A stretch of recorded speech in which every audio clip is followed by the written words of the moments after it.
আজকের ভিডিওয়ে একটা multibagger stock সম্পর্কে ডিসকাস করব, কিন্তু তার আগেই প্রশ্ন আসবে মাল্টিব্যাগার স্টক কিভাবে সার্চ করতে হয়। এটা খুবই ইজি ব্যাপার। আপনি গুগলে গিয়ে 52 উইক লো এনএসসিতে সার্চ করলেই কিন্তু অনেক এনএসসির ওয়েবসাইটে গিয়ে সার্চ করলেই অনেক স্টককে আপনি দেখতে পাবেন। তা বলে কি প্রত্যেকটা স্টকই আগামী দিনে মাল্টিব্যাগার স্টক হবে? একদমই নয়। আমরা এদের মধ্যে থেকেই আমাদের সার্চ করে দেখতে হবে যে কোম্পানির ম্যানেজমেন্টের পারফরমেন্স ভালো আছে, যে কোম্পানির ফান্ডামেন্টাল এবং ফাইন্যান্সিয়াল সাইড ঠিকঠাক আছে, সেই সব কোম্পানিকেই আমরা মাল্টিব্যাগার স্টক সম্পর্কে আইডেন্টিফাই করতে পারি। ফান্ডামেন্টাল সাইডের মধ্যে আমাদেরকে কি কি ওয়াচ করতে হবে, স্টকটা কোন ক্যাটাগরিতে বিলং করছে, স্টকের পি কীরকম চলছে, স্টকের আরওই আরওসি কীরকম রয়েছে। ফাইন্যান্সিয়াল সাইডের মধ্যে আমাদের স্টকের পারফরমেন্স দেখতে হবে, প্রত্যেক ইয়ারে তার রেভিনিউর ভেতরে গ্রোথ আসছে কিনা, প্রফিট আফটার ট্যাক্স সেখানে প্রত্যেক বছরে গ্রোথ আসছে কিনা, স্টকের মার্জিনের মধ্যে ঠিকঠাক আছে কিনা, সব কিছু জিনিস আমাদের কিন্তু ফাইন্যান্সের মধ্যে দেখতে হবে। এছাড়াও আমাদের কোম্পানির ব্যালেন্স শিট দেখতে হবে, সেখানে ভালো রিজার্ভ আছে কিনা, কোম্পানির ডেট টু ইকুইটি কতটা রয়েছে, আর ক্যাশ ফ্লো কীরকম রয়েছে। এর সাথে সাথে শেয়ার হোল্ডিং প্যাটার্নটাও আমাদের চেক করে নিতে হবে। তো এত কিছু প্যারামিটার সব দিক দিয়ে যদি কোম্পানির ওকে থাকে তবেই কিন্তু সেই স্টকটা আগামী দিনে মাল্টিব্যাগার স্টক সম্পর্কে মাল্টিব্যাগার স্টক হয়ে উঠতে পারে। তো সেরকমই আজকে ভিডিওয়ে একটা মাল্টিব্যাগার স্টক নিয়ে ডিসকাস করব। তা প্রথমেই বলে রাখি, এই স্টকটা কিন্তু কোনো বাই রেকমেন্ডেশন নয়। জাস্ট মাল্টিব্যাগার স্টককে আমরা আইডেন্টিফাই যখন করি তো সেখানে যে বিভিন্ন প্যারামিটার দিয়ে চেক করি, সেই প্যারামিটারগুলো আমি এখানে সেটাই দেখাবো। এই স্টকটার মধ্যে প্রত্যেকটা প্যারামিটার কিন্তু আমরা ঠিকঠাক দেখতে পাচ্ছি। তাই এই স্টকটা যে আমি আইডেন্টিফাই করে এই স্টকটাকে যে আমি এখানে মাল্টিব্যাগার স্টক হিসেবে দেখাচ্ছি, এটা কিন্তু কোনো রকম রেকমেন্ডেশন করছি না, জাস্ট এডুকেশনাল পারপাসে আপনাদের সাথে শেয়ার করছি। তাহলে ভিডিওটা শুরু করা যাক। আমি নিরুপমা শেয়ার শেখো চ্যানেলের পক্ষ থেকে সকল বন্ধুদের স্বাগত জানাই। আর চ্যানেলটা যদি সাবস্ক্রাইব না করে থাকেন তাহলে অবশ্যই চ্যানেলটা সাবস্ক্রাইব করে নেবেন, আর পাশে থাকা বেল আইকনটা প্রেস করে রাখবেন। আমি ভিডিও আপলোড করার সাথে সাথে আপনাদের কাছে ভিডিওটা পৌঁছে যাবে। ভিডিও শুরু করার আগেই বলি, অনেকেই বলেছেন বাজাজ হাউজিং ফাইন্যান্স আইপিওয়ে আপনার অ্যালটমেন্ট পেয়েছেন, খুবই ভালো। আমাদের 16 তারিখের জন্য অপেক্ষা করতে হবে, কীরকম আইপিওর ওপেন হয় সেটার জন্য আমাদের দেখতে হবে। এবং আমার মনে হয় এই বাজাজ হাউজিং ফাইন্যান্স আমরা লং টার্মের জন্য হোল্ড করে রাখতে পারি।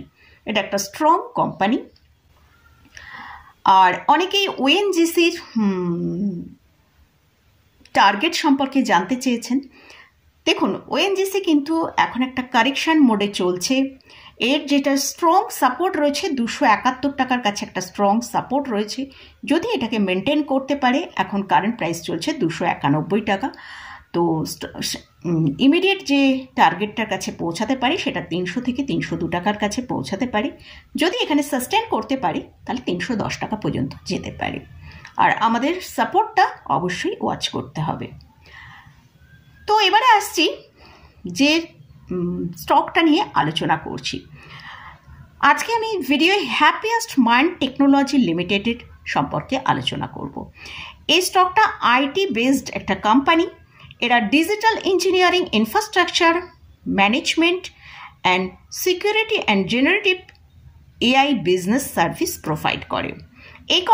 এই কোম্পানি বিভিন্ন ধরনের টেকনোলজি ইউজ করে, যেমন artificial intelligence, blockchain, cloud, digital process automation, internet of things, robotic, drones etcetera, এইসব তারা টেকনোলজি ইউজ করে কাজ করে। এই কোম্পানিগুলো বিভিন্ন ধরনের ইন্ডাস্ট্রিতে তারা সার্ভিস প্রোভাইড করে, যেমন retail, consumer packaged goods, e commerce, banking, insurance, hitech, engineering, R and D, manufacturing, automotive, বিভিন্ন ধরনের এরা ইন্ডাস্ট্রিতে এদের কাজ প্রোভাইড করে। এই কোম্পানিটার আমরা যদি একবার চার্টটা ওপেন করি, এখন এই স্টকটার কারেন্ট প্রাইস চলছে 820 টাকা।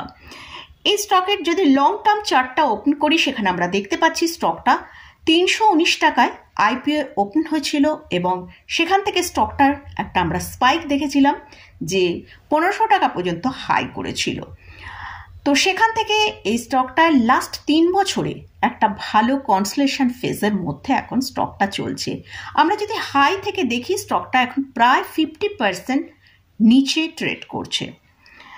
তো এই স্টকের যদি তাহলে আমরা এই স্টকটা কিন্তু এই যে এখন কনসোলিডেশন ফেজটার মধ্যে চলছে, তো এই কনসোলিডেশন ফেজটা যখনই শেষ হয়ে যাবে, এই স্টকটা কিন্তু একটা খুব ভালো এখান থেকে কয়েক গুণ রিটার্ন প্রোভাইড করতে পারি। তো তার জন্য আমাদের কি কি দেখতে হবে? ফার্স্ট হচ্ছে আমরা এই কোম্পানির ফান্ডামেন্টাল সাইডটা একবার সার্চ করব। এই কোম্পানিটা একটা মিড ক্যাপ ক্যাটাগরি স্টক। এদের মার্কেট ক্যাপিটালাইজেশন হচ্ছে 12,000 করোড়ের ওপর। কারেন্ট পি চলছে 54.5। এই কোম্পানিটার কিন্তু মিডিয়ান পি যদি দেখি 60.5 এর কাছে আছে, অর্থাৎ স্টকটা কিন্তু অনেকটাই নিচের দিকে এসেছে এবং স্টকটা যে এখন দামে চলছে অনেকটাই সস্তা দামে কিন্তু আমরা পাচ্ছি। এই কোম্পানির আরওসি হচ্ছে 21.8%, আরওই হচ্ছে 21.3%, আর এই কোম্পানির ফেস ভ্যালু 2, আর স্টকটা ভালো ডিভিডেন্ড পে করে। এই কোম্পানির আমরা যদি ফাইন্যান্সিয়াল সাইডটা একবার দেখি, সেখানে আমরা দেখতে পাচ্ছি আমরা লাস্ট 5 ইয়ার্সের ফাইন্যান্সিয়াল সাইড দেখব, সেখানে রেভিনিউর মধ্যে গ্রোথ আসছে কিনা সেটা আমরা দেখব। 2020-তে 698 করোড় ছিল রেভিনিউ, 2021-এ 761, 2022-এ 1034, 2023-এ 1333, 2024-এ 1473। তাহলে আমরা প্রত্যেকটা বছরেই দেখছি কিন্তু এই কোম্পানির হয়তো শেয়ারের প্রাইসের ওপর আমরা সেরকম কোনো পারফরমেন্স দেখতে পাচ্ছি না, কারণ স্টকটা অলরেডি একটা ভালো হাই তৈরি করে বসে আছে। তো যেহেতু স্টকটা এখন একটা কনসোলিডেশন ফেজের মধ্যে চলছে, তো আমরা স্টকের পারফরমেন্স হিসেবে যদি কোম্পানির পারফরমেন্সটা দেখি, সেখানে আমরা দেখতে পাচ্ছি রেভিনিউ কিন্তু প্রত্যেক ইয়ারেই একটা ভালো গ্রোথ দেখাচ্ছে।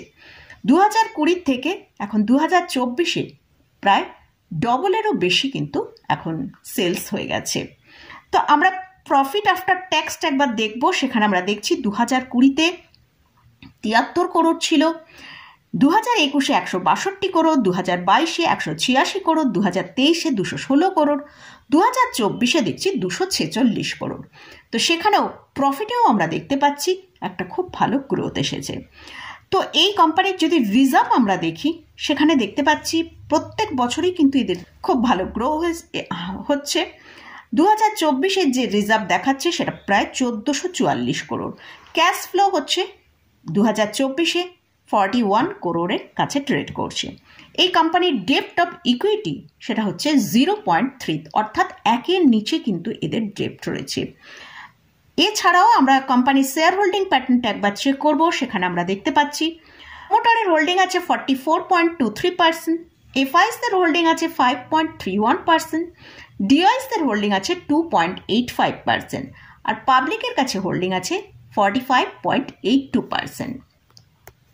তো এই স্টকের মধ্যে কিন্তু আমরা ফান্ডামেন্টাল এবং ফাইন্যান্সিয়াল সাইড চেক করে দেখলাম, সেখানে কিন্তু খুব ভালো একটা পারফরমেন্স দেখতে পাওয়া যাচ্ছে। তো এই স্টকটাকে আমরা আগামী দিনে হয়তো এখান থেকে একটা ভালো রিটার্ন, মাল্টি বেগার রিটার্ন আমরা এখান থেকে দেখতে পেতে পারি। আবারও বলছি, এই স্টকটা কিন্তু কোনো রেকমেন্ডেশন নয়, জাস্ট এডুকেশনাল পারপাসে আমি আপনাদের সাথে এই স্টকটা শেয়ার করলাম। আপনারা যদি এই স্টকের কোথাও বাই করতে চান, অবশ্যই ভালো করে চার্ট অ্যানালিসিস করে নিয়ে ফান্ডামেন্টাল সম্পর্কে আরও ডিপ রিসার্চ করে নিয়ে তারপরেই কিন্তু এই স্টকে ইনভেস্ট করবেন। তো মোটামুটি আজকের মতন ভিডিওটা এখানেই শেষ করছি। ভিডিওটা যদি ভালো লাগে অবশ্যই লাইক করবেন, শেয়ার করবেন, সাবস্ক্রাইব করবেন। ধন্যবাদ।